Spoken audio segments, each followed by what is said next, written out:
Good morning students. मैं आपकी हिंदी की टीचर नीतू जैन। आज हम पाठ 5 पढ़ेंगे, चिट्ठियों की अनूठी दुनिया। आप लोग निकालिए, बसंत की बुक निकालिए, पेज नंबर 23। ठीक है, देखो, चिट्ठियों की अनूठी दुनिया। चिट्ठियों मतलब पत्र, लेटर।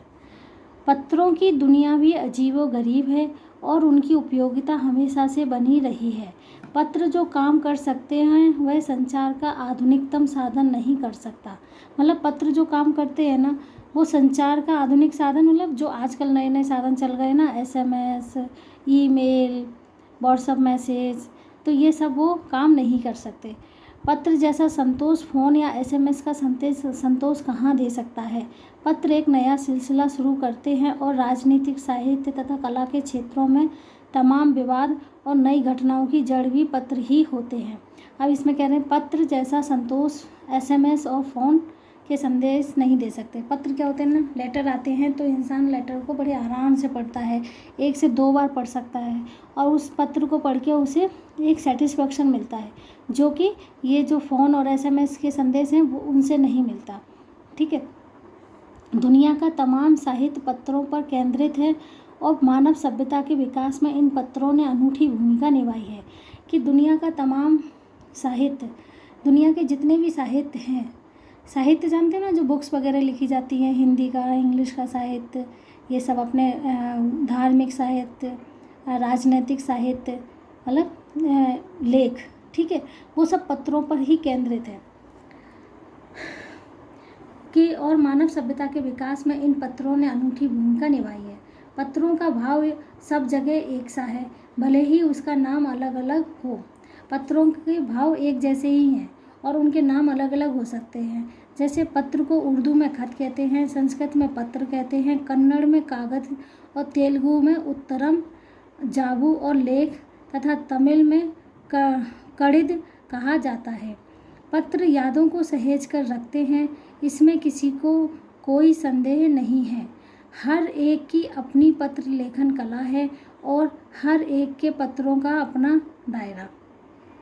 देखो, हर एक की पत्र लिखने की एक अपनी कला होती है और एक दायरा होता है, एक लिमिट होती है। दुनिया भर में रोज़ करोड़ों पत्र एक दूसरे को तलाशते तमाम ठिकानों तक पहुंचाते हैं। अब आज भी डाक व्यवस्था चल रही है ना, बहुत सारे पत्र जो पोस्टमैन है, डाकिया है ना, वो ढूंढते खोजते सभी के एड्रेस पर पहुंचाते हैं।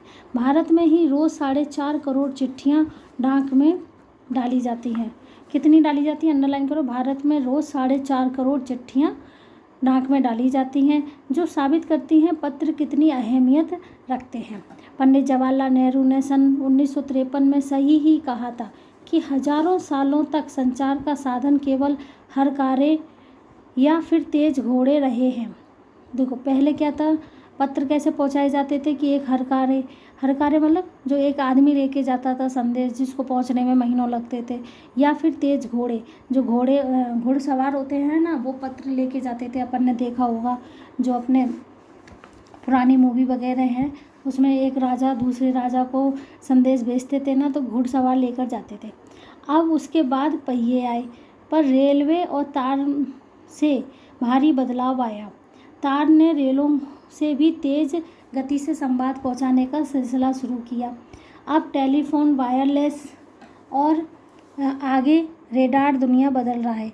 पहले क्या था, पत्र हरकारे ले जाते थे, घुड़सवार ले जाते थे, उसके बाद रेलवे से, ट्रेन से लेटर्स जाने लगे। लेकिन अब तार का सिलसिला, मतलब जो वायरलेस हो गए, टेलीफोन हो गए, इनने दुनिया ही बदल दी। पिछली शताब्दी में पत्र लेखन ने एक कला का रूप ले लिया है।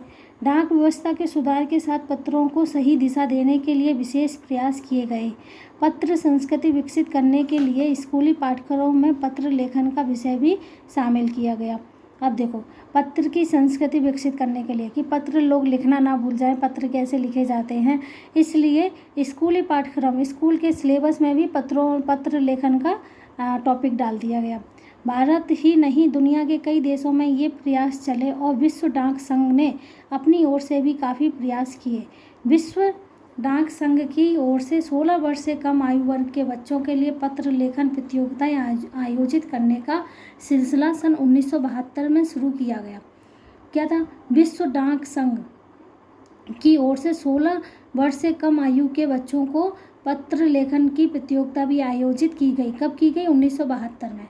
यह सही है कि खास तौर पर बड़े शहरों और महानगरों में संचार के साधनों के तेज विकास तथा अन्य कारणों से पत्रों की आवाजाही प्रभावित हुई, पर देहाती दुनिया आज भी चिट्ठियों से ही चल रही है। फैक्स, ईमेल, टेलीफोन तथा मोबाइल ने चिट्ठियों की तेजी को रोका है, पर व्यापारिक डाक की संख्या लगातार बढ़ रही है।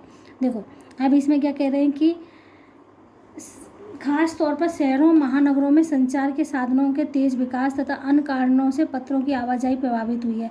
शहरों में तो लेटर की आवाजाही मतलब कम हुई है, प्रभावित हुई है, लेकिन उसकी जगह फैक्स, ईमेल, टेलीफोन, मोबाइल ने चिट्ठियों की तेजी को रोका है। लेकिन व्यापारिक डाक की संख्या लगातार बढ़ रही है। व्यापारिक डाक की संख्या मतलब अब जैसे आजकल व्यापार डाक से होने लगा है। सब लोग माल वाल खरीदते हैं तो उसके जो बिल वगैरह हैं वो पोस्ट से ही आते हैं।